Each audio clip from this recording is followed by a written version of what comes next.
And this is the best practice all over. When you go to countries, you first tap from the nearby market, meaning Ugandans and the East African region. The good news is that we had 56% of Ugandans contributing to the total numbers. Because if we're talking about tourism and majority of people are coming from out, it's not a good indication. We had up to 2.8 million visitors who are domestic tourists. 2.8 million, and that's a very good thing. And they visit different places. We have many young or youthful age tourists going to Uwek, we commonly call it the zoo. They visit national parks, they go to different places. We have seen quite a number of corporates going to different national parks, different protected areas. And the top destination, obviously, is Murchison Falls, followed by Queen Elizabeth. The two protected areas accounts for about 60% of the total number of visitors. There are people who go for gorilla tracking. Then there are quite a number of tourists who are now visiting Kibale and Chidepo. And Chidepo is attracting people because of the uniqueness of the ostrich. That is where you can see the ostrich. So in terms of domestic tourism, we are on track. And this is attributed, again, to a number of deliberate efforts from the ministry. We are doing what is called Explore Uganda campaign. We say explore northern Uganda, explore eastern, explore Busoga region, explore where, and this is attracting numbers, and people are beginning to appreciate that tourism sites are there for all of us. For sure. Yes. Let's explore our packaging, because that's very important when it comes to tourism. You are literally selling to all the five senses of a human being. And back in the day, there was always a lot of conversation or a lot of attention on flora and fauna, which has been, it is still current, but we have tried to expand our portfolio. Let's look at what we are currently doing, that now we can have length of stay, we can have better spend per tourist who comes into the country.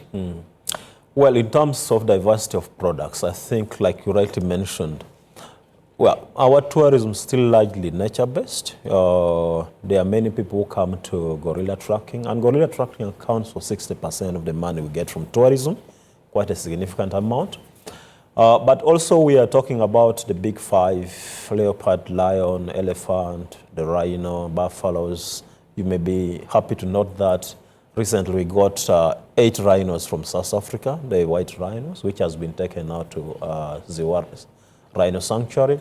But beyond the wildlife tourism, we are focusing a lot more on the source of the Nile. There's a significant effort to develop the source of the Nile as a good tourism product. Government has injected lots of money now.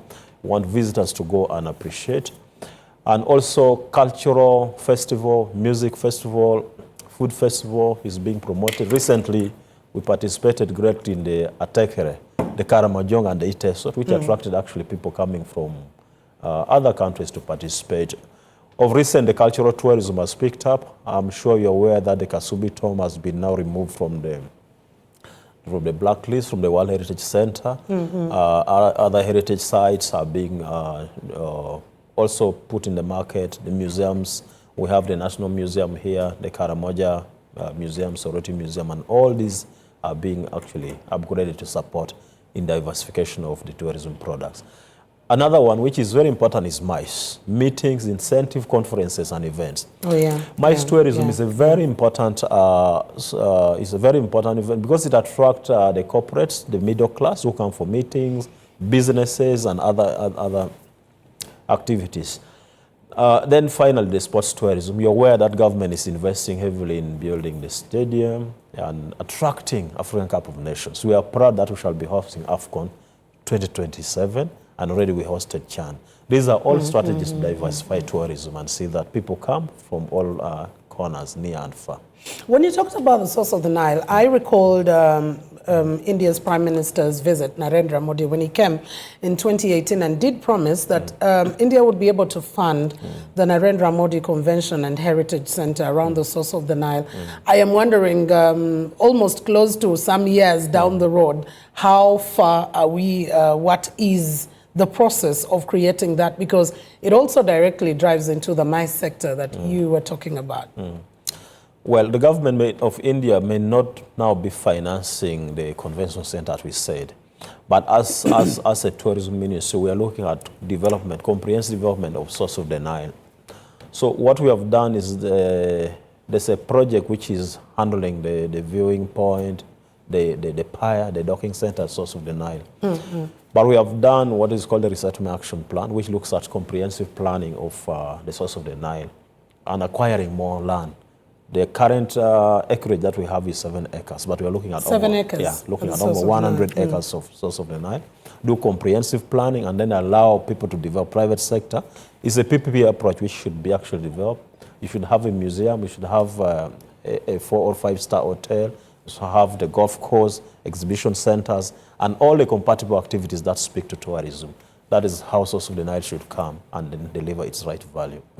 Let's talk about infrastructure and the challenges therein, because we have a beautiful country, but having to travel from, for example, Entebbe International Airport to areas like Masindi, Kasese, number one, that's long hours of sitting for the tourists, but also in some of the areas, the infrastructural network connecting to our tourism sites is worrying, I would say. Where do we stand currently as is, and what are the plans? I know you mentioned at the beginning of this session that you don't like sitting for so long. Not at all. I am not a friend. Even lengthy flights are a bad thing for me. Yes. You are right. We have challenges in as far as infrastructure is concerned, but also we have made lots of strides. I'll start from the positive. I'm sure if you visit the Maction Falls about 3-4 years ago, there was that old ferry that would cross from the other side to here. And you are happy to note that there is a bridge now there. When you're going, you cross from Para. The Para bridge helps you cross easily. Government has expanded the Entebbe International Airport, and we are sure that the other section will be open within a month or two to improve on infrastructure. In Chidepo, there's a plan to construct. There's not only a plan, at least the contract has been awarded to upgrade Chidepo into to put an international airport at Chidepo with a runway of 3.6 meters, just like Entebbe. There's ongoing work at Hoima. We are having international airport in those areas. So definitely we are working towards managing the infrastructure challenges. The big problem comes within the Mugahinga area where the gorillas are.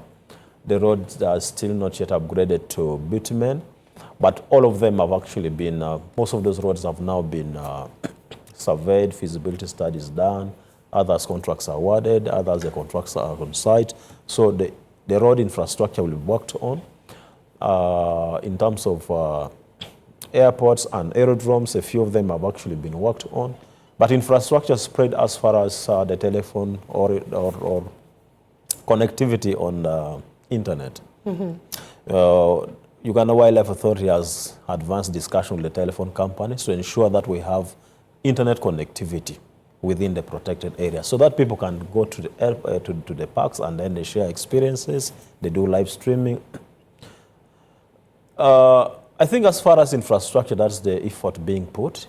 A lot has been done, but a lot remains still to be done. Oh yeah. And this brings me to the Auditor General's concerns, especially on the establishment of the Uganda Tourism, the Tourism Fund by Uganda Tourism Board under the Tourism Act Cap 82. And this could also go a long way in supporting infrastructure and just holistic growth of the sector. As a ministry that oversees some of these agencies, what's the conversation around establishment of such a fund?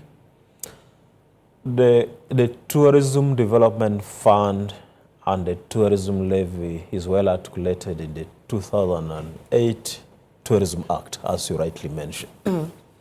It's actually not the Auditor General's report which is bringing it.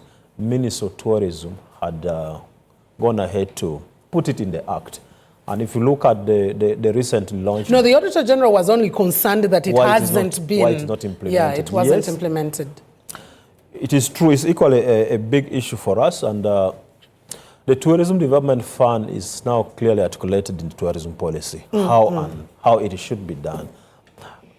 It has taken long because it needed approval, definitely from from Minister of Finance and Cabinet. You may have the Tourism Development Fund articulated in the law but not implemented.